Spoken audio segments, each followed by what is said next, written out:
Today's edition of NFL Daily is made possible by Rhone. I am rocking one of their polos. I'll tell you all about them later on in today's show. Get 20% off your order when you go to Rhone.com/chatsports and use promo code chatsports. We've had, obviously, quite a bit of NFL free agency coverage for you guys here on NFL Daily. If you have enjoyed it, then like today's video for me right now. We will get to some more free agency talk, and this is kind of intertwined in it. But the L'Jarius Sneed trade rumors are out there, and they are, our good friend, conflicting trade rumors out there. So a lot of this stuff went down yesterday with no real changes at this point, which may or may not be the indication of where things sit.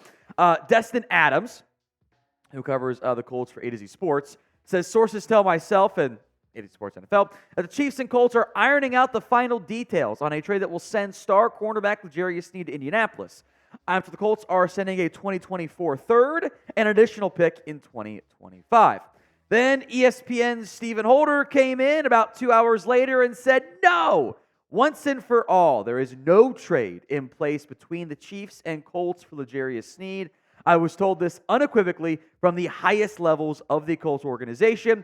Hope everyone has a great day. In fact, I'm leaning heavily toward that trade not happening at all. So two very different ends of the spectrum from that perspective. And then maybe the middle net ground emerges from Matt Verderami, who covers the Chiefs. I live for Fansided still in his own podcast and stuff. On the L'Jarius Sneed front, I'm told the main sticking point has been Sneed's asking price. The Colts and Titans are two of the top teams to try and execute a trade, but Sneed's price remains too high. Per source, for now, Sneed remains in KC on a $19.8 million tag. That franchise tag cost per year would actually rank him third among all NFL corners behind only Jair Alexander and Denzel Ward. I have heard some buzz that Sneed is trying to reset the cornerback market. He is, and I get why he was trying to do that. He's trying to become the highest paid corner. You know, Jalen Johnson took only $19 million per year. So maybe that's the differences in the contract negotiations there. Chiefs are down to keep Sneed at the current number, but they would not be opposed to trading him given their depth at corner and the way that team tends to operate and do business. So prediction time. More on this to come with discussion on the teams linked. Will the Chiefs trade L'Jarius Sneed? Why for yes and for no? It is the pinned comment on this video. If that ad comes here on YouTube, take advantage of it. Head down there and go vote. The Colts could very much use a cornerback. I liked some of what I saw in year one from Juju Brents, their second-round pick out of Kansas State. Jalen Jones, the Texas A&M seventh-round pick. Kenny Moore's the fantastic nickel corner. I think you'd feel a lot better with L'Jarius Sneed in there at cornerback one, paying him big money, obviously.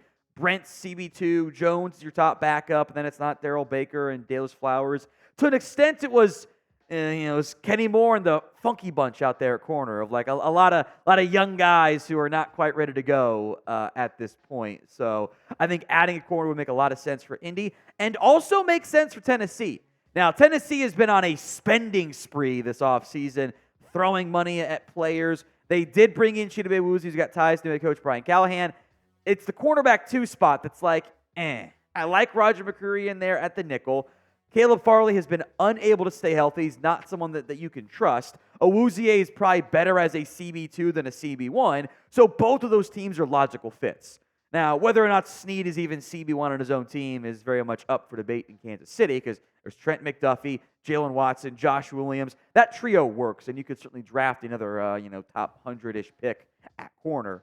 So I would not be surprised if a Sneed trade went down, but even if the teams agree to the general trade compensation, the money for Sneed is a particularly large sticking point, it certainly seems like. Today's show is made possible by Rhone. The mail closet was certainly due for a radical reinvention, and Rhone has stepped up to the challenge. They have products for every occasion with their commuter collection. That's pants, dress shirts, quarter zips, polos, and blazers as well. They look great as individual pieces and, of course, work seamlessly together. The Rhone polo doesn't have to go with the Rhone pants. It's nice when it does, but any pair of pants fits with the Rhone polo.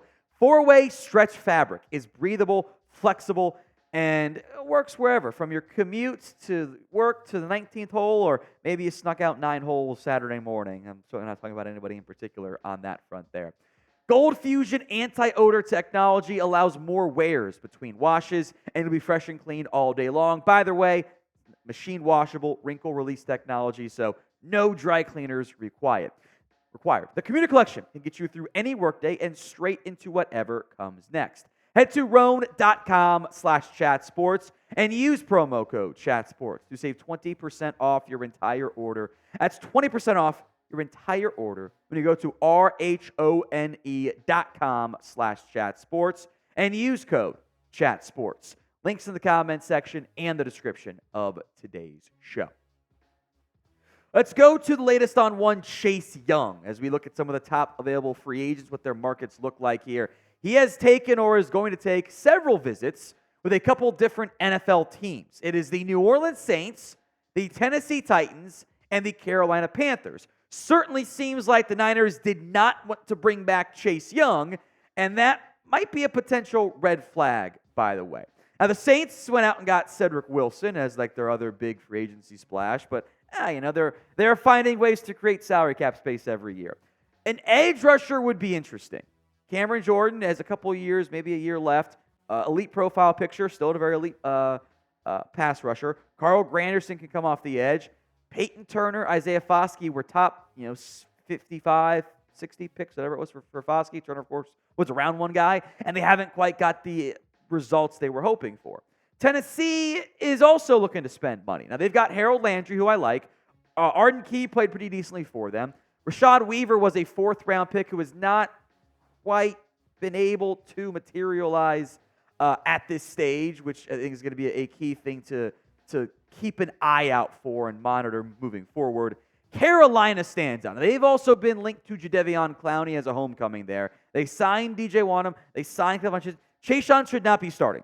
He should be like your 3rd or 4th edge. And then it's DJ Johnson, which I hated that pick, and I think they're going to regret that one. Amari Barno's fast, and that's kind of the end of it there. With Brian Burns now a member of the Giants, they did not handle that trade right either. They got to get some more pass rush help. Young was better this past year, much more in line with his rookie season for the Commanders back in 2020. The 2021-2022 campaigns, he was limited by injury. There were times it's like, why was he going rogue on that play? Why did he not dominate the way he thinks he potentially could? Why is he kind of not doing the run-stopping things you'd expect there? So we'll monitor Chase Young's market, but I don't think it's going to be as strong as he might have hoped it was going to be. The Niners will not get a third-round comp pick back, I don't believe, but there will be interest as there should be. So prediction time. Who do you think ends up signing Chase Young in NFL free agency? Get those votes in for me in the comments. Let's look at the other maybe top offensive free agent left. That's Mike Williams. The market is very much drying out quickly this offseason. Cut by the Chargers. 2 teams that Williams is going to visit with, the Jets and the Panthers. Again, injuries have kind of reared their ugly head for Mike Williams. Only played 3 games. Was playing pretty well in those 3 games, though. Just under 7 catches a game and was producing pretty well there. Was really good in 2021. It is understandable that there is interest in Mike Williams, as I would argue the top free agent receiver on the market. Let's talk the Jets and Panthers then, teams that have shown interest. The Jets' wide receiver room overhaul has not gone the way they wanted to. They moved on from Elijah Moore because Aaron Rodgers wanted Randall Cobb and he wanted Alan Lazard, and then Lazard they're now shopping because turns out $10 million a year was too much for him. Whoopst among us could have seen that coming. Garrett Wilson's a stud. They need somebody else out there to help him out, and Xavier Gipson may or may not be enough. So adding Mike Williams, I bet the Jets prediction sign either Mike Williams or maybe keep an eye on MVS as a speedy option. The Panthers, now they are really trying to help make Bryce Young happen. Adam Thielen, Deontay Johnson. I don't love Jonathan Mingo. I don't think he was that great this year.